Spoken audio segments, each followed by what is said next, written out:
What is up, guys? Euclid back here with you again, and welcome back to my channel. The boys are here with me. We're gonna do another reaction because you guys seem to like those. Today's reaction is gonna be for a trailer for the game Avatar: Frontiers of Pandora for the PC. It's features trailer, so it should give us a little bit more detail than what we've seen thus far regarding the game. Personally, I like the movies, despite complaints that the second one was too long. I really enjoyed them. I think that's something that all of us unanimously feel. Vin should start because Vin was good. Didn't Josh find the trailer? But Vin, you seem like you're almost like the biggest fan of the Avatar series. Yeah, I love Avatar. Like, my biggest thing with Avatar is that I love its like homage to old school sci-fi designs. That like all the ships and everything in it are very like Halo-esque. James Cameron sci-fi is Alien, really yeah. Yeah. I think that I'm so glad that Avatar 2 didn't change that. They were just like, nah, same designs, we're good. Like, none of this art station, hexagon, over-designed sci-fi, etc., etc. No. The movie's also better than the first one. Oh, it's so much better. I thought so too. Yeah, people. And the fact that this bridges the gaps between the two is exciting. So. Yeah, there's a lot to fill with the game and everything. But yeah, let's just go ahead and check out this trailer, see what they're all about. Good old sink tooth, Earthful.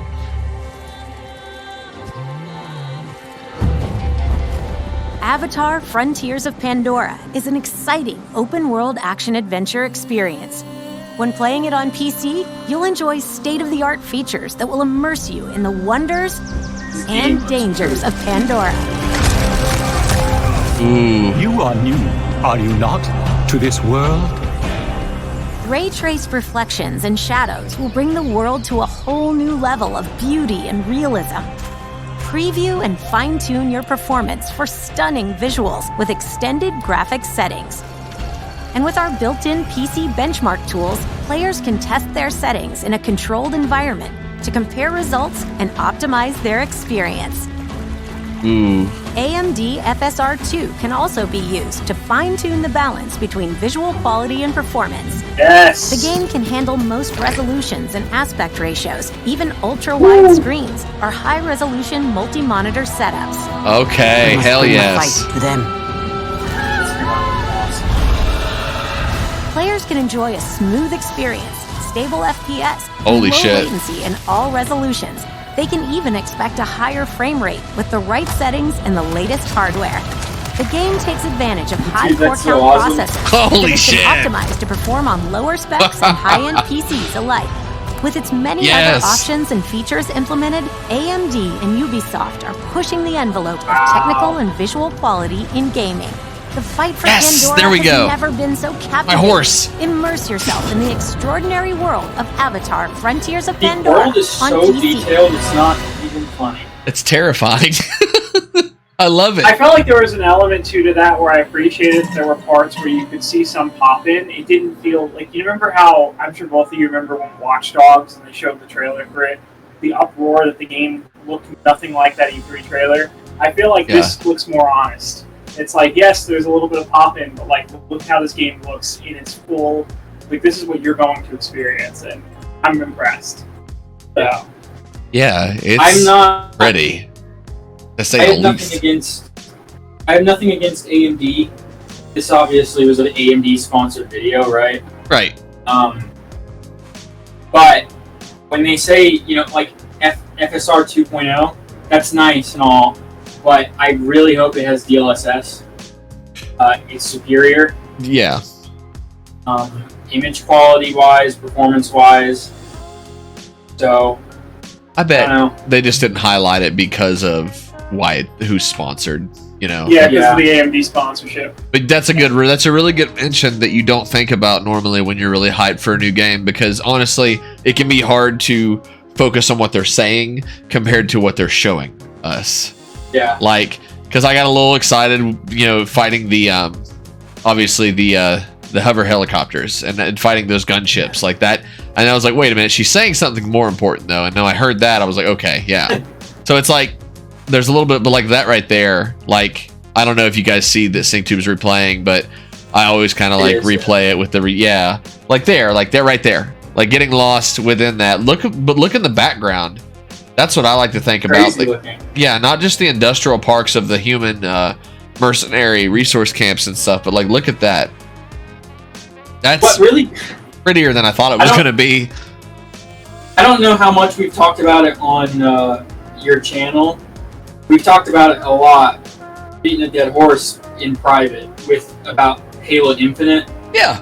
But whenever I see a new sci-fi game come out that's on an alien world with all these diverse like environments, yeah, it makes me so upset that Halo Infinite even exists. We need a bright red biome button that we can hit every time we see a game with more than one biome. Right. So. And I'm talking strictly the campaign, not the free-to-play multiplayer. The campaign upsets me so much. Every single environment in this game looks amazing. They have different places that are completely unique. Yeah. And you got one biome in Halo Infinite set on an alien ring that, you know, has 20 years of precedent before it. That I don't know, that showcased much more interesting places than what we got on Data Halo. I'm gonna give a cancelable opinion, and you can sound off in the comments on a scale of 1 to 10 how much you hate me for this. But I think that I would be totally okay with a Ubisoft or at least Massive Software made Halo game. I think I'd have more At this faith in point, that. I would be. Yeah. Right. People would argue against this. I know that it's a controversial opinion. I know that you agree. But Far Cry 5 is more fun than Halo Infinite is. And when we learned that they cut a bunch of Far Cry style features from Halo Infinite, it just bothered me because, like, the world is very boring. Yes. And even if you copy, like, even if people critiqued it and said, "Oh, you just made a Far Cry Halo game," it would have been more fun than what we got. Yeah. Unfortunately. Yeah. I'm not saying that that's perfect either, but we don't live in a perfect world where we got a good Halo Infinite campaign really to begin with. So it would have been better, is all I'm saying. Yeah. If you had kept some of those features, like the patrols and the wild animals that were supposed to be in Infinite. Yeah. There's all sorts of things that they should have unabashedly copied, and it would have been better. Definitely agreed. I think that the argument against Ubisoft open world games and the Ubisoft open world curse, I understand where it's rooted, but at the same time, Ubisoft has this formula down to a T because it works. It's the right mixture of addictive and leisurely, right? You look at games like Destiny, to not harp on Halo too much for a bit, and you see people getting fatigued and being upset with their live service model. Meanwhile, Ubisoft has a formula that they keep doing over and over again with little changes here and there because it was so successful. People liked Far Cry 3 when they first introduced that kind of format. Yep. They liked the changes that were made in Far Cry 4. They liked the iterations of it in the Assassin's Creed games before those went full RPG. Yep. And I think people are going to like it here and like it in Star Wars Outlaws. There's a reason that they've done it over and over. Because it's worked so well, yeah. Yeah, and like Halo, what you said about the perfect world, right? I want to live in a world where Halo has a more unique open world than Far Cry. But if I have to choose, I would like at least what Far Cry does. Right. Because that would at least keep us entertained. That's it. Yeah. There's nothing, when you beat the game, there's nothing left to do. It's an empty, boring world, and like most likely you've scoured the game for side quests and things to do because it felt so empty if you just did main missions. Yeah. It felt, and when I was done, when I'd beat the game, when you'd taken him down and and what cutscenes there were with characters, I really did like. I liked Jigga. That was terrifying, first of all. Creepy as shit. Like, I liked all the inclusions of them and all the different characters. But other than that, it was like a silent echo. Like, the game was just very... I was like, dude, it feels like 3/4 of this puzzle are missing. Yeah. It didn't feel alive. Halo 1 Combat Evolved to this day, Halo Combat Evolved to this day, feels more alive and ambient and breathing, and there's no fucking wildlife in it.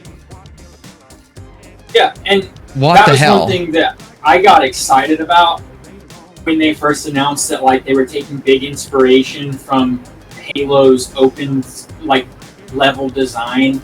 Yeah. With the second mission, Halo, and also with not Assault on the Control Room, Silent Cartographer. Yeah. And then when it came out, it actually became a curse for the game, because it's essentially playing the second level of Halo 1 a whole game. Yeah. And that's not really what we wanted. Like, taking cues from what made those levels fun is good, but expecting us to be okay with the same thing over and over and over, especially having, wait as long as we did. Right. So It's a highly superficial take on the experience too, because like one of my biggest pet peeves with Infinite is that you'll find little things here and there, like the bumblebee pods that have crashed, and you're like, oh, this is taking inspiration from Halo CE. Except, is it though? Because they're just crashed bumblebee pods. You can't really loot them for any interesting intel. There's no Marines there. There's no firefights happening around them. Yeah. The world's not alive. It's just set dressing. And it's like, that's missing the point of why people were excited about spiritual similarities to Combat Evolved. We didn't just want to see bumblebee pods and then be like, alright, you're good. Right. All of that. Yeah, that was. And it looks to me, just from the stuff that we've seen, the other trailers for this that have come out, Yeah. that their world design philosophy is, they're approaching it differently. So Yeah. their world building is a lot more has a lot more care put into it. Yeah, for sure. Yeah. So Absolutely. I think all of that conveys to bring us back. I mean, we never really left, but to bring us back to like this game itself, I think that says a lot when Halo as a franchise is what helped the three of us find each other as far as games are concerned. And to express our disappointment that great also is a reflection of kind of like the higher expectations we're getting from this game and what we're seeing. So I guess the one positive of that, right, is that it is not doing, we're not seeing things there that unfortunately we saw, or should I say didn't see anything within Halo Infinite. So like as far as like, and like this game hasn't been something that's been expected or praised for, years and years like Infinite was. Like I didn't know much about this time until you guys brought my attention to the first trailer that we had seen. And yet I'm looking at it and I'm like, it clearly belongs with the movies. I mean, you saw like the mocap and everything with the characters, like it belongs. So it almost feels like they're, like you said, Josh, there's more care here than what we had seen with Infinite. It hurts to say that, though. It really does hurt to say that, but it's true. Is Cameron involved in this in any way? That's a good I question. think he was consulted in regards to because this takes place between 1 and 2, so I think they consulted him for the direction he was going story-wise, but I don't know if he's I don't think he had a hand in writing it or anything. I think, well, the reason I'm asking, I think what bothers me a lot is that I see other franchises that I also like, but not as much as Halo, have the right people behind them who actually care about details, they care about adapting things properly. And then Halo, I feel like it just gets shafted over and over. The TV show has a bunch of people who don't care at all about the existing material or care at all about adapting it properly. Infinite, we've already talked about it. It's just, I don't know. I wish Halo was treated like Star Wars was treated. That's like Star Wars, all the stuff, whether you like the sequel trilogy or not, it sounds and looks like Star Wars. Right. And that's a big part of it. Yeah. And it took forever, like Infinite, it took forever for them to get back to a lot of that. And even now, they're not fully there. Right. So I don't know. I just wish that Halo was treated. I feel like this. there are some people that are going to question the relevancy of this and be like, "Oh, why are you talking about Halo when you're watching this?" But the fact of the matter is, no one can convince me that this weird feedback loop didn't happen where Halo influenced Avatar, because Halo 3 came out 2 years before Avatar came out, and by that point Halo was a household name. I know that Aliens influenced Halo, but I think James Cameron went back and looked at Halo as an influence for Avatar. So it's relevant here. We're looking at a game that takes a lot of visual cues very loosely from Halo. They're kind of very, very distant cousins in that regard. The human stuff. Thanks for saying. No, Ben, I was having the same thought in the back of my head just because of previous comments and concerns, or concerns we'll call them, in like previous videos. It is relevant because it's video games in general. They're going to influence each other. That's why that's a part of the reason why all three of us like the aesthetic of Avatar.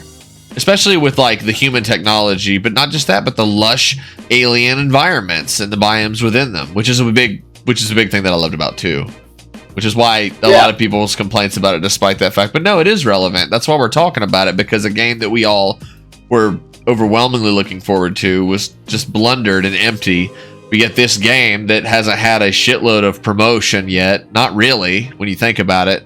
I mean, it's had a lot of promotion, but it's not had levels of promotion that Infinite did, and it's like already looking like we're getting what we're being told is given. Don't show me wildlife in a trailer if it's not going to be in the game, first of all. If you're not going to give me what you showed me in previews, then it is false advertisement. So I know just from watching this that we're going to have a load of fun playing together. First, the weather. I will to kind of play devil's advocate for a second. I hope that this PC experience, since this is a PC features trailer, does not end up the same way that some other recent PC experiences like Jedi Survivor have been. Jedi Survivor is a great game, but I think it was so hindered at launch by the fact that the developers were like, well, we're going to release it in the state that it's in. I could easily see this being a game that launches on PC and is like good, but I can also see it being like a disaster on PC, but completely functional on consoles. Well, it's using Snowdrop, which what's it called? Uses Division. Yeah, and Division. Like, I don't know. That doesn't necessarily mean anything because they're obviously adding in new engines all the time, and it can also, each project can have different optimization problems. But I'm hoping, because other Snowdrop games run fairly well, in my experience, that this won't have any issues at launch. Yeah, I agree. I think that it's probably not going to be like a disaster. But then again, Jedi Survivor uses Unreal Engine, which is like an industry standard. Well, that's the thing with Unreal Engine. It may be industry standard, but it's not. I don't have a good way to put it. It has so many use cases that optimization really is on the developer's end. Sure. It's. I don't know how Snowdrop functions. It's proprietary. You can't use it. Yeah. Right. So I don't know how everything works with it, but true. That's a fair point. My assumption is that this will probably be better in some Unreal Engine games. Yeah. So true. Related to Snowdrop, I don't know about you guys, but I really hope they do a Division 3. I like, if we're at a point now with Snowdrop. Division 1 looked incredible for 2015. This and Star Wars Outlaws are nuts. Star Wars Outlaws is one of the best looking PC games I've seen in a long time. So I like the fact that you showed me an article where they talked about how they're specifically trying to emulate the film process of the original Star Wars movies, like in the engine, which is really cool for someone like me, because like to capture the aesthetic of Star Wars, not just with the designs and sounds, but also just the visual quality. That's really, really cool. Yeah, so for you, Euclid, and for anybody else who's listening who's kind of like unaware, they said in an interview that they're specifically trying to cater the technological side of the game, visual side of it, toward basically emulating the film lens look of The Empire Strikes Back, which I think is like, that trailer had such a like grounded realistic look to it in terms of its lens, but still look really filmic and pretty. So I love the fact that they're doing that. I hope more Star Wars games do that, follow suit, and try to like emulate the looks of their movies. Overall, I think this game looks really good. It'd be very easy to eat our words here for this to come out. Right. Horrible, but it's hard not to get excited before you know enough. Yeah. True. That's true. They've been working on it for a long time. I'd be surprised if it came out and had like a ton of issues, but things happen. So. Well, it's like it can also be hard to not have a jaded view on any new game coming out, which we do see within the game industry. People just expecting games to fail constantly. But there's a reason that the general populace is kind of like that. They've been disappointed a lot. And so, it's not me saying that making games is easy. It's obviously fucking not. Or they would all be perfect and great if it was. But it's just, when you get used to games failing and AAA games failing, and then most of your enjoyment is out of either old games or mods of games that are old and new or whatever, right? It just shows there's a bigger problem there. So that's why cautiously optimistic is something that I commonly use. I try to get into that mindset where I'm either going to be like, well, yeah, it happens, or I'm going to be like, wow, this is amazing, and be like pleasantly surprised, like I've always said. So, I mean, it looks really good. I mean, we'll obviously wait to see more, but what I have seen is impressive. I feel like, it was a good way to show off, and it honestly was a good thing. It was a good way to show off for AMD as well. So it's like, I agree with what you were saying, that you hope is what is available, but again, I think it's mostly just because it was an AMD sponsorship. So. Yeah, there's no excuse for any game that ships with DLSS or FSR to not have the other. FSR is important for people who don't have ray tracing GPUs, like RTX specifically, because you can use FSR on any GPU. Right. But there's no excuse not to have both. Hell, there's no excuse to not have Intel's upscaler either. Just let people pick what they want. Put them in your game, all three of them. Yeah, totally agree there. I agree. I think where this game needs to succeed to kind of avoid falling into the Ubisoft trap is its side quests should feel non-repetitive and should actually engage the player. And I'm hopeful that it's not just like, all right, liberate towers to open up areas of the map. All right, get something for this Navi guy, pick up 30 whatevers for them. Like I want to see some more variety in how they present the open world. But I think being in an existing universe is a benefit. They can rely on a lot of what James Cameron already did and mold the game around that. Versus Far Cry, which is their own thing.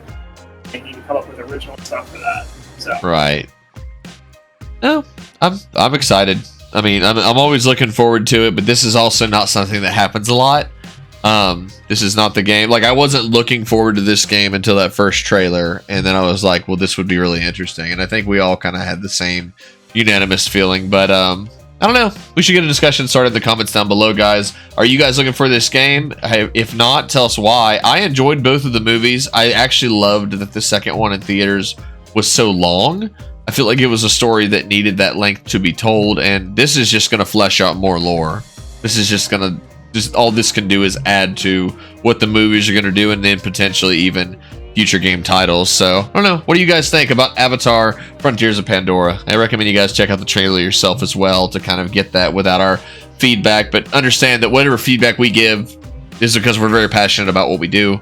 We're passionate about the games that we play, and obviously we pay for them. So despite the, negative connotation that the word entitlement has, you're entitled to something that's quality if you pay for it. It's that simple. We just want to see things succeed and be quality, be worth what they're being charged. You guys have anything else to say? I'm done. That's all I got for this one. I think that's all I've got. So it was really short, but I think we managed to have a really cool discussion about it. Yeah, so you guys got it rocking. That was shibby. It was kind of nice to sit and listen for once. I don't always like hearing my voice, so I appreciate it. Well, guys, we're out of here. Let us all know your thoughts, obviously, on this game. Are you guys looking forward to it? I know that we are. And if not, tell me why. Give us some good criticism. Let's get a discussion started. On that note, this was our reaction for the Avatar Frontiers of Pandora PC features trailer from Gamescom. I am Euclid, this is Joshua and Vin, and we'll catch you all in the next video.